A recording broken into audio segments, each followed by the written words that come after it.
Hola, ¿qué tal? ¿Cómo le va? Muy buenos días. Bueno,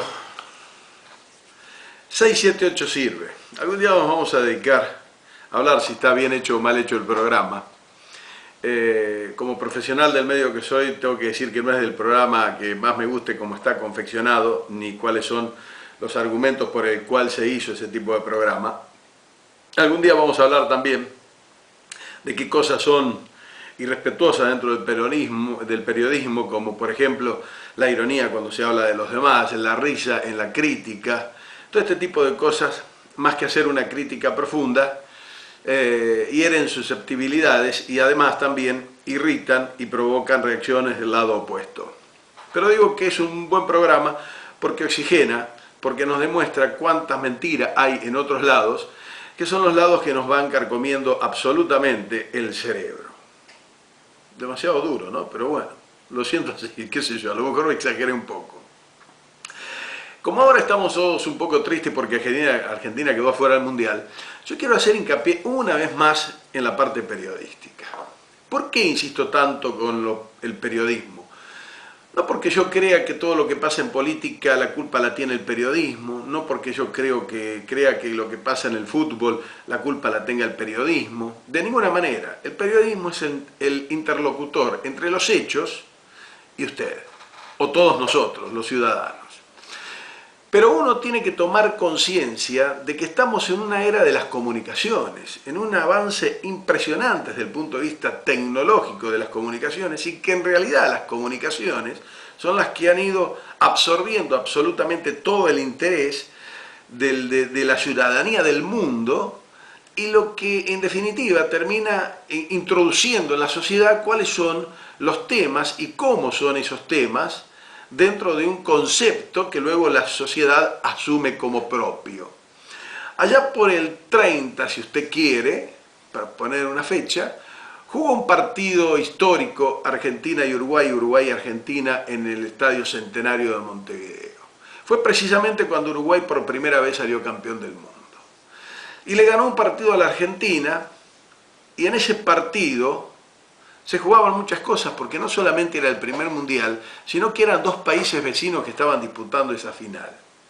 Sin embargo, como la comunicación no era tan grande, desde Argentina quienes seguían como podían, con una radio, con alguna cosa cercana a la oreja y con algún método que se inventaba por aquel entonces, iba siguiendo las alternativas del partido, la desazón fue muy grande y punto, se terminó ahí, Uruguay campeón del mundo, los diarios lo demostraban al otro día, nada de televisión, poca radio, absolutamente poca información, no pasaba de ahí la cosa. Hoy todo es muy superior y el periodismo es fundamental. Por eso me indigna y me preocupa mucho mi profesión, la que quiero con locura, la que estoy por cumplir el año que viene, 40 años, y esta profesión que se ha ido degradando producto de los grandes imbéciles que han entrado en el periodismo para hacer del periodismo un negocio. Y entonces ya, por ejemplo, lo pongo al pasar, antes lo que se hacía como para ver si uno podía tomar repercusión periodística para influir en la gente, es decir, una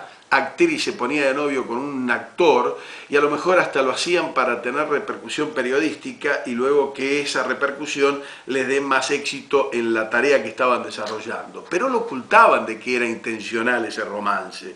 Es decir, lo hacían, pero lo ocultaban. Hoy ya uno sabe, porque ellos mismos lo dicen, que las parejas se forman como para tener repercusión, que las peleas no son peleas verdaderas, son peleas ficticias, pero que las hacen como porque sube el rating. Es decir, hacen el disparate, le explican a usted que están haciendo el disparate y hacen plata, porque usted, no sé por qué cosas de la vida, usted y yo y la sociedad toda, miramos ese tipo de cosas y entonces estos imbéciles que hicieron de esta profesión una profesión economicista y una profesión específicamente materialista y no humanitaria como debiera ser, ha logrado hacer mucho dinero.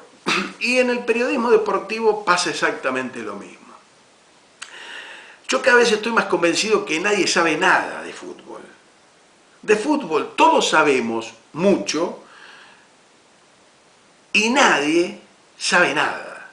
Ni el periodista, que estudia y sabe historia, que sabe una serie de técnicas, que está en contacto y tiene mucha más información, pero que en definitiva, como es un juego, termina equivocándose muchas veces y acertando otro tanto, pero es producto de la suerte, es decir, así como le erra algunas veces, acierta en otras, pero es producto del destino. Si supiera mucho, acertaría el 90% y erraría solamente un 10%.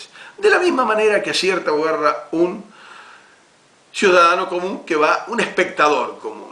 Entonces uno ha visto que a Maradona le ha pasado de todo, lo han criticado absolutamente por todo. Primero empezaron diciendo que era una persona que no podía integrar la selección argentina, y yo creo que no estaba en condiciones de asumir la dirección técnica de Argentina. Pero le voy a decir por qué, no porque no supiera, sino que porque creo que para llegar a ser jefe, primero hay que pasar por los escalones anteriores, es decir, uno no sé si tendrá que empezar de peón. De todos modos, Maradona empezó de peón, empezó jugando en Villa del Parque, o empezó jugando en Villa Fiorito, y después fue ascendiendo, y después fue Argentino Junior, y después fue a Boca, y después fue al Barcelona, y después fue al Napoli, ganó en el Napoli, y después fue a la selección, y quedó afuera en el 78, y fue en el 82 a España, y fracasó, y fue en el 86 y se convirtió en el mejor jugador del mundo. Es decir, hizo un montón de cosas para llegar a ser el número uno. Y yo creo que para ser director técnico de la selección, primero hay que demostrar desde abajo que se tiene capacidad para hacerlo. Bueno, pero lo fue.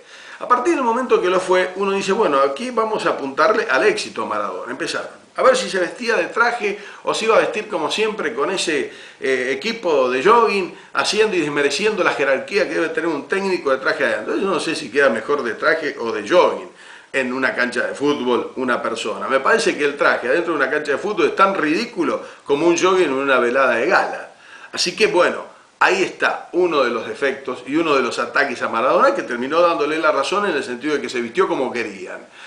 Por otro lado, después decían que no estaba en condiciones y que iba a armar mucho lío, y sin embargo terminaron diciendo que había unido al grupo. Después terminaron diciendo que no veía jugadores y que no observaba a buenos jugadores, y terminaron diciendo que Romero era un hallazgo de él, que Otamendi era un hallazgo de él, que había acertado con Higuaín en la disputa que había hacia Higuaín y Milito, y que Higuaín le había dado 3 goles después de no haber hecho ninguno, que un montón de cosas, que le había puesto a Verón a Messi para que le levante el ánimo, que la selección estaba jugando bien, que mataba de la mitad de cancha para adelante, que había que retocar algunas cositas de la mitad de cancha para atrás, etcétera, etcétera. Y le voy a decir más, hasta el New York Times, que lo había criticado enormemente, emitió el día anterior a que jugaran el partido con Alemania una disculpa y le pedían perdón a Maradona por todo lo que habían hecho, y hablaba, bueno, un periodista, una persona que escribía en el New York Times, le pedía perdón por todo lo que se había dicho, y decían que había hecho lo que tenía que hacer y que realmente se disculpaban por eso. Podrían no haberlo felicitado porque después perdimos 4-0. Totti Pasma decía que Argentina le ganaba a Alemania y que Alemania estaba sobrevaluada, que no era tanto Alemania. Termina diciendo después del 4-0 que Argentina no había jugado con nadie, y cuando jugó con un equipo en serio, perdió. Digo, y lo mismo Fernando Niembro, y lo mismo Elio Rossi. Digo, el periodismo tendría que tener un poco más de seriedad cuando habla. El periodismo no es hincha. No se puede ser tan burro y demostrar lo que lo es. No se puede opinar de una manera y después opinar de otra sin pagar por ello. No se puede, en serio no se puede, por la credibilidad que debe tener la gente en el periodismo y en esta profesión, que es una profesión bendita. No la pueden estar haciendo pelota permanentemente, como Clarín mintiendo en tapa con sus títulos, como el periodismo deportivo inventando cosas, diciendo cosas antes, diciendo cosas después. Digo yo, a ver, 678 es un programa que no está bien hecho desde mi punto de vista por muchas falencias que tiene en la contextura de su estructura. Pero es un oxígeno porque en definitiva nos demuestra cuánto imbécil hay que ayer decía una cosa, que hoy dice otra y no paga por ello. Cuánta gente con mala intención hay y cuánta gente no tendría que estar trabajando en el medio. Hasta la próxima, gracias.